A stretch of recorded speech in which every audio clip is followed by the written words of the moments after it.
I'm doing a video about my approach to my practice sessions. There's no right or wrong way to go about it. This is just what I do.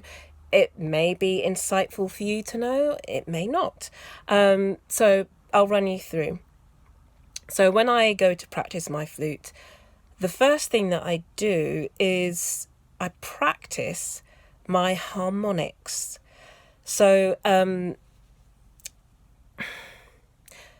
if you're unfamiliar with harmonics, and I may not be explaining it well, I will hold down the fingering for a low C and I play that note.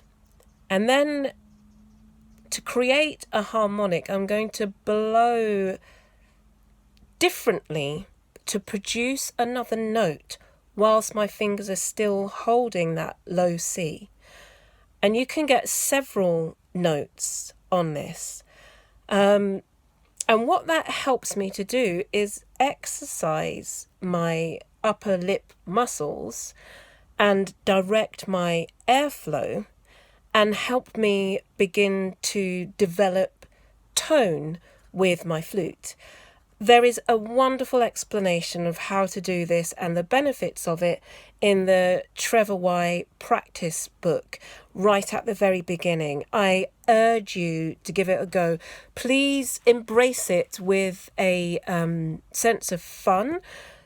Do not worry if when you blow it you produce no sound at all. It's just something to get into the habit of exploring. So I'll do my harmonics.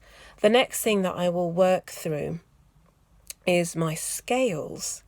So I do it without judgment. I'm not looking for perfection.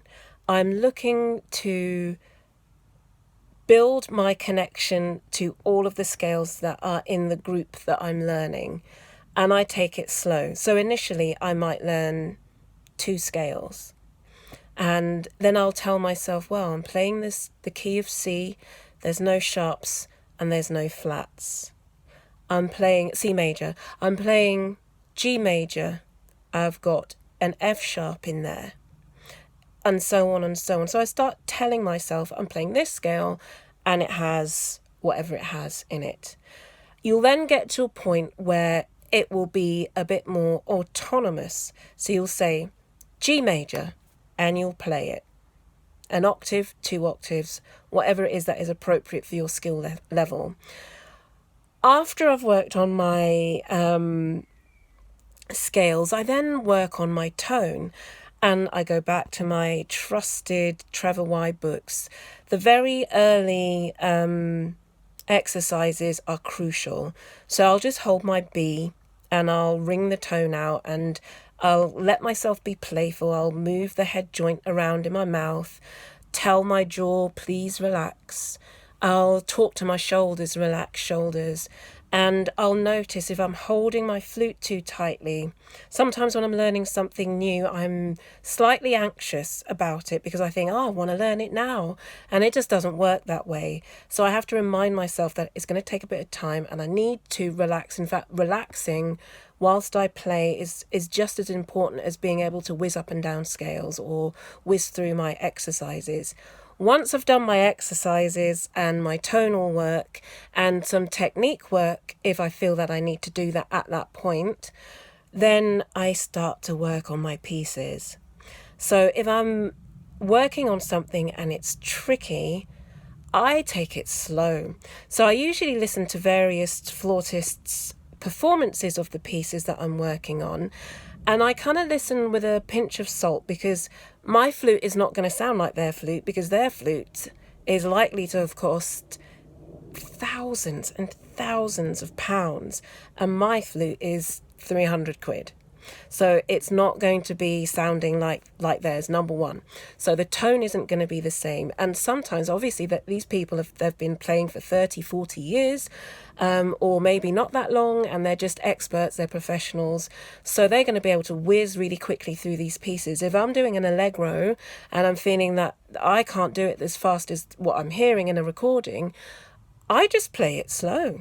I play it slow, slower than slow. because I need to build that muscle memory and I need to build my confidence. That's generally what I do. I do harmonics. I do my scales. I'll do my tone work and my technique. I'll then work on my pieces.